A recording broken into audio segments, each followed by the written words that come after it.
Hello दोस्तों, स्वागत है आपका प्रियंका लर्निंग क्लासेज में। 66वीं बीपीएससी बिहार एसएससी बिहार दरोगा और अन्य एग्जाम को ध्यान में रखते हुए घटना चक्र की सीरीज चलाई जा रही है। इसके अंतर्गत हम लोग समान भूगोल के क्वेश्चन को देखते हैं ताकि एग्जाम में आपका कोई क्वेश्चन न छूटे। तो चलिए हम लोग देखते हैं ज्योग्राफी के क्वेश्चन। तो पहले भारत का भूगोल स्टार्ट किया जा रहा है। इसमें हम लोग समान परिचय देखेंगे क्षेत्रफल के बारे में। तो पहले नोट्स के माध्यम से हम लोग देखते हैं। भारत में विश्व का क्षेत्रफल की दृष्टि से 7वां तथा जनसंख्या की दृष्टि से दूसरा बड़ा देश है। 7वां में पहला स्थान रूस, कनाडा, अमेरिका, चीन, ब्राज़ील, ऑस्ट्रेलिया के बाद भारत का स्थान है। जनसंख्या की दृष्टि से दूसरा स्थान है, पहला स्थान चीन का है। नेक्स्ट फैक्ट है, भारत में वर्तमान में 29 राज्य और 7 संघ राज्य क्षेत्र है। इसका कुल क्षेत्रफल 32,87,263 वर्ग किलोमीटर है, जो संसार का समस्त क्षेत्रफल के स्थलीय भाग का लगभग 2.4% है। नेक्स्ट है, भारत में संपूर्ण विश्व की 17.5% जनसंख्या निवास कर रही है।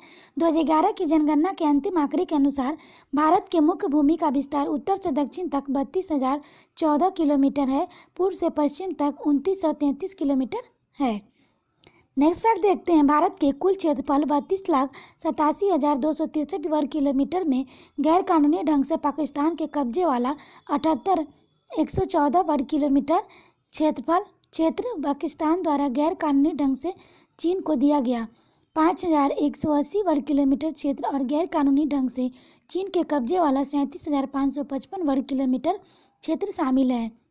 नेक्स्ट है, 2001 की जनगणना अनुसार भारत में लगभग 6,38,588 गांव थे, जबकि 2011 की जनगणना के अंतिम अनुसार गांव की संख्या 6,40,932 है।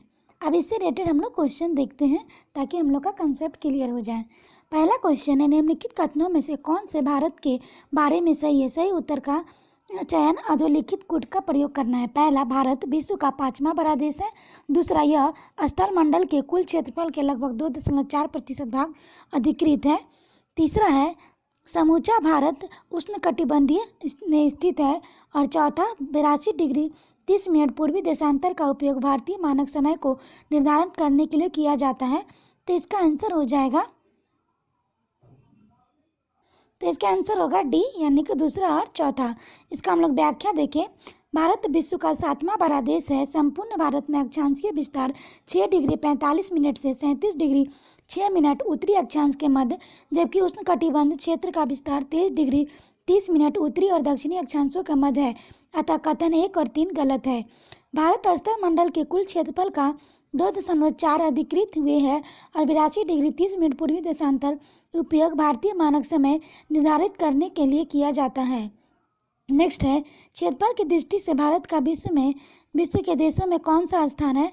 तो इसका आंसर हो जाएगा 7वां स्थान है। नेक्स्ट है, भारतवर्ष आकार में विश्व का, तो इसका आंसर है सी, 7वां सबसे बड़ा देश है। नेक्स्ट क्वेश्चन देखते हैं, भारत का क्षेत्रफल संसार के क्षेत्रफल का 2.4% है, परंतु इसकी होगा संपूर्ण मानव जाति का 17% जनसंख्या है। इसकी व्याख्या है, भारत का क्षेत्रफल 32,87,263 वर्ग किलोमीटर है, जो संसार के समस्त क्षेत्रफल के स्थलीय भाग का लगभग 2.4% है, जबकि भारत में संपूर्ण विश्व का 17.5% 2011 की जनगणना के अंतिम आंकड़ों के अनुसार जनसंख्या निवास कर रही है। नेक्स्ट क्वेश्चन देखते हैं, भारतवर्ष में लगभग कितने गांव हैं? तो इसका आंसर होगा डी, इनमें से कोई नहीं। इसकी व्याख्या देखिए, 2011 की जनगणना के अंतिम आंकड़ों के अनुसार यह संख्या लगभग 6,40,932 है। नेक्स्ट है, निम्नलिखित जोड़ों में से कौन सा जोड़ा सही नहीं है? तो इसका आंसर हो जाएगा, भारत में राज्यों की संख्या 26 है, ये गलत है। नेक्स्ट है, अक्षांशीय विस्तार हम लोग देखते हैं। नेक्स्ट टॉपिक, तो भूपृष्ठ की विषुवत रेखा उत्तर या दक्षिण दिशा में स्थित किसी भी बिंदु की पृथ्वी से केंद्र से मापी गई कोणीय दूरी को अक्षांश कहा जाता है। अक्षांश रेखा वह काल्पनिक रेखा है जो पृथ्वी की चारों ओर पूर्व से पश्चिम की दिशा में विषुवत रेखा के समांतर खींची जाती है। जैसे कि यहाँ पर अक्षांश रेखा ये सब हो गया। अक्षांश को अंशों और मिनटों और सेकंडों में दर्शाया जाता है।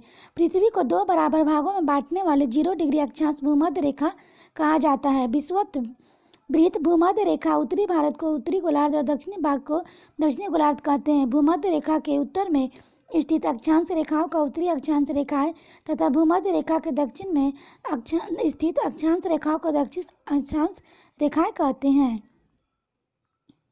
नेक्स्ट फैक्ट देखते हैं, यदि अक्षांश रेखाओं को 1 डिग्री के अंतराल पर खींचा जाए तो उत्तरी गोलार्ध में 89 अक्षांश रेखा और दक्षिणी गोलार्ध में 89 अक्षांश रेखाएं होगी। इस प्रकार विषुवत वृत्त को लेकर अक्षांश रेखाओं की कुल संख्या 189 यानी कि 89 + 89 + 1 होगी। किन्हीं दो समांतर अक्षांश रेखाओं के मध्य की दूरी 111 किलोमीटर होगी। इंपॉर्टेंट फैक्ट है, यहाँ से एग्जाम में क्वेश्चन आता है।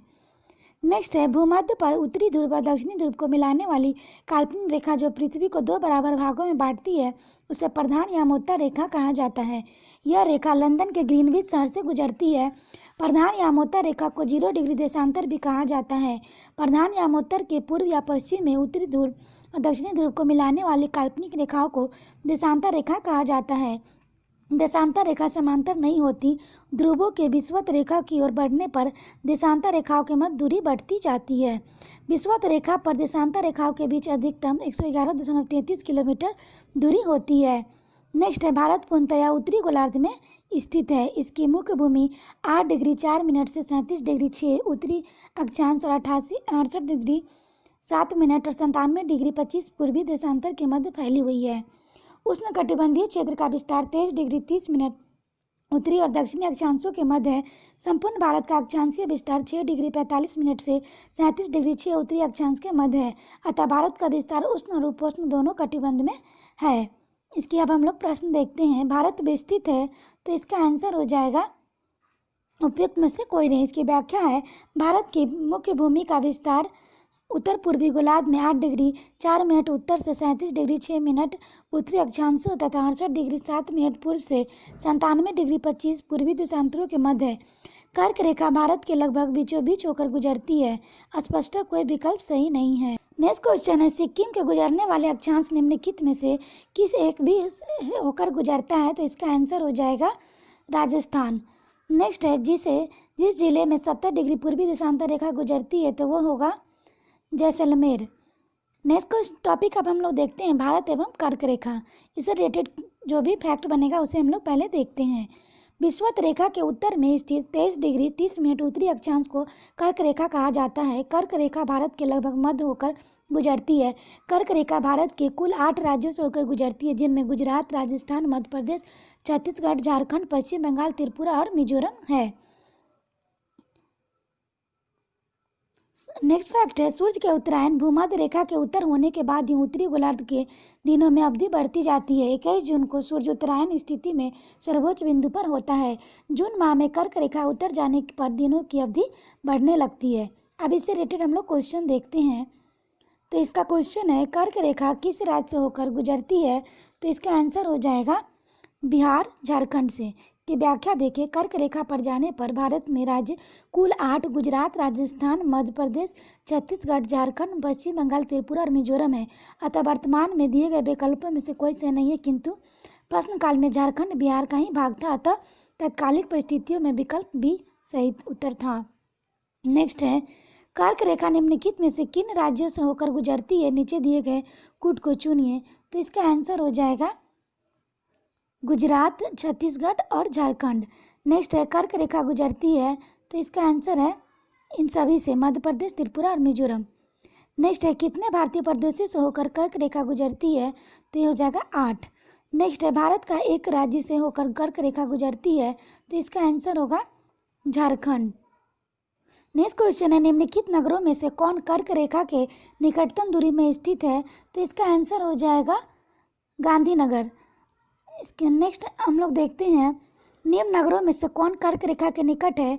तो इसका आंसर होगा कोलकाता। नेक्स्ट है, कौन सा महत्वपूर्ण अक्षांश भारत को 2 लगभग बराबर भागों में विभाजित करता है? तो इसका आंसर हो जाएगा 23 डिग्री 30 मिनट उत्तर। नेक्स्ट है, निम्नलिखित में से कौन सा भारतीय राज्य कर्क रेखा के उत्तर में स्थित है? तो इसका आंसर होगा मणिपुर स्थित होगा। नेक्स्ट देखते हैं, जून माह में निम्न स्थानों में से कहाँ पर दिन की अवधि अधिकतम होती है? तो इसका आंसर होगा दिल्ली। इसकी व्याख्या देखिए, सूर्य के उत्तरायण भूमध्य रेखा के उत्तर होने के बाद ही उत्तरी गोलार्ध में दिनों की अवधि बढ़ती जाती है। 21 जून को सूर्य उत्तरायण की स्थिति में सर्वोच्च बिंदु पर होता है।